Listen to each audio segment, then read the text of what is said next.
At the beginning of every year, we go through the same routine of setting up goals for the following 12 months. We set big goals and dreams thinking that we'll achieve them and that it's going to be our best year yet. With the top resolutions this year being to save more money, get healthier, and to save money on household costs. But guess what? Those were the same resolutions last year. They don't change. And the reason for that is because a few weeks into the year, we don't make any progress. We don't get closer to our goals. And so we think, okay, I'm just gonna give up and try again next year, but not this time. Stick around to the end to discover how to truly make 2024 the best year yet. And it's not all about new year, new me. The key to making 2024 successful is to focus on 2025 and beyond. Now, this might seem counterintuitive, and it is because most people don't think like that. And it's because there's only so much you can do in a year. There's a saying that people overestimate what they can do in a year, but underestimate what they can do in a decade. And that's because of the compounding nature of progress towards your goals. Now, what exactly does that mean? Now, let's say you're writing a book. Take Harry Potter, for example. If the goal was to just write one book or to write 8 books, you might just write the first book and be done with it. The first book ends with a happy ending, the bad guy's defeated, and the end. Everyone lives happily ever after. And there would not be a series of Harry Potter. There would not be 7 books. And that's what's different about Harry Potter. Instead of just starting and writing a book, there was planning involved.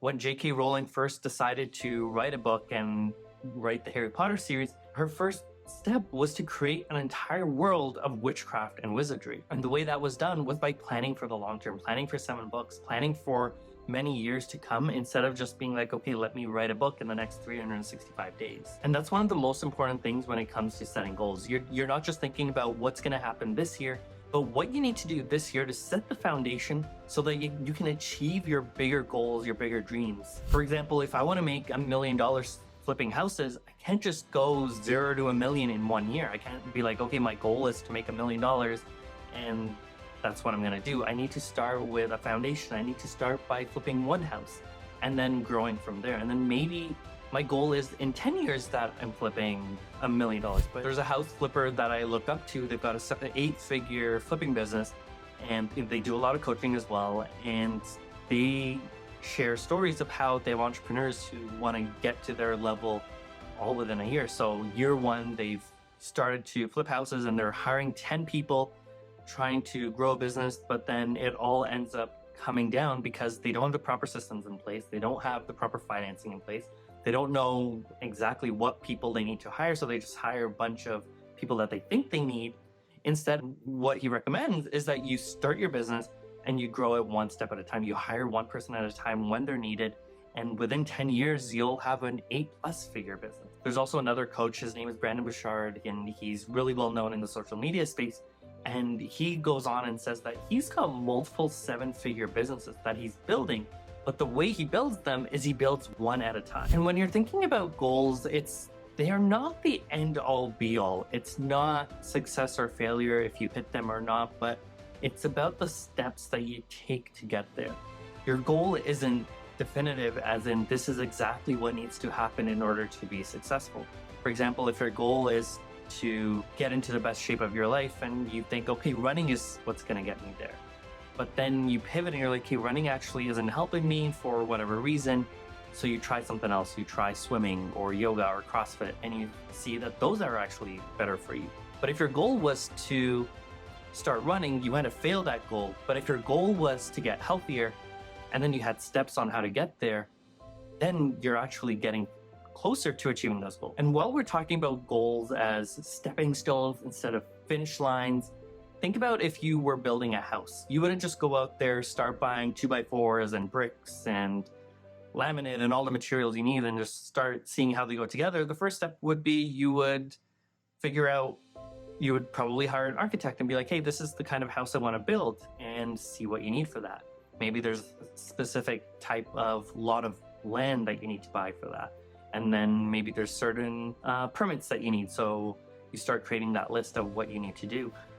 And those are all the different steps it takes to buy a house or build a house. And again, so you don't just start building it, you first got to make sure that you're planning for it. There was a study done where individuals would rather take a smaller reward today than a larger reward later.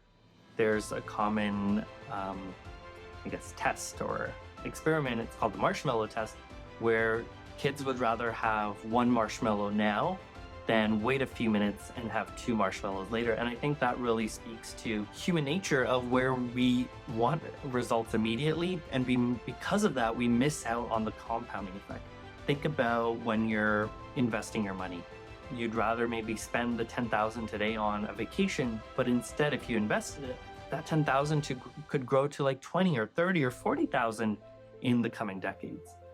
But as individuals, we're more likely to spend that money and not invest it because we want that reward today, we want it now. And so I think that's why it's important to have smaller steps along the way. So coming back to that investing goal, so maybe your goal is to invest $10,000, but instead of just thinking about 10,000, maybe you break it up and be like, okay, to get there, I need to save $1,000 a month. In order to save $1,000 a month, that's $250 a week, which is $50 per day. And saving $1,000 is that's a pretty big goal, but let's say that's what we're working towards.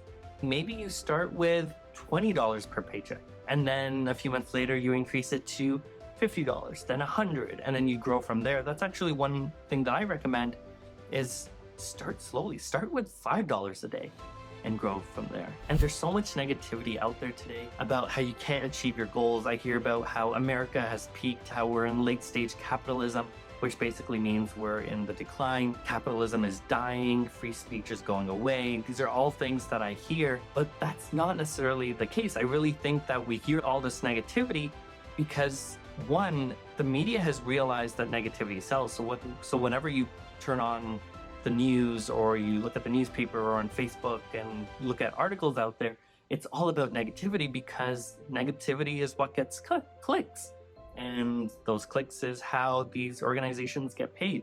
People would rather click on that the world is ending than a positive story.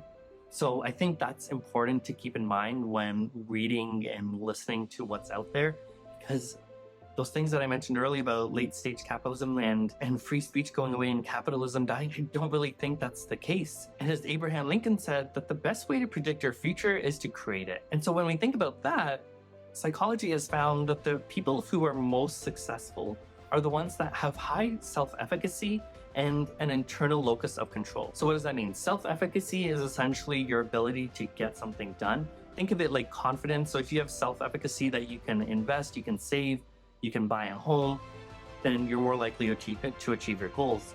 And then the second one is an internal locus of control essentially states that you are in control of your life. So if you want to get a raise at your job, or you want to start a business, or you want to start investing, those are things in your control. Versus an external locus of control is where life happens to you and you don't have control over it. For example, if you wanted to buy a house, if you had an external locus of control, you might say, there's no good properties out there, interest rates are too high, there's no inventory. Versus if you had an internal one, you'd be like, these are all opportunities for me to actually go out and buy a home. And if you're just getting started thinking about your goals, you're starting to write down what your goals are going to be for 2024. Think about what your goals are going to be in 2025, 2026, and what you need to do today, this year, in order to achieve those longer term goals. And I'm really excited that you're going to do this activity. Let me know in the comments below what your long-term goals are and how that impacts what you need to achieve this year to get there. Because at the end of the day, it's not about new year, new me. You want to make sure that you're compounding on the progress that you've already made and you're not starting from scratch. Instead, reflect on last year, what worked, what didn't, what do you need to improve, and then look at what you need to do now to get where you want to be in 10 years. I'm excited for this journey that you're about to embark on. I can't wait to see you on the next video.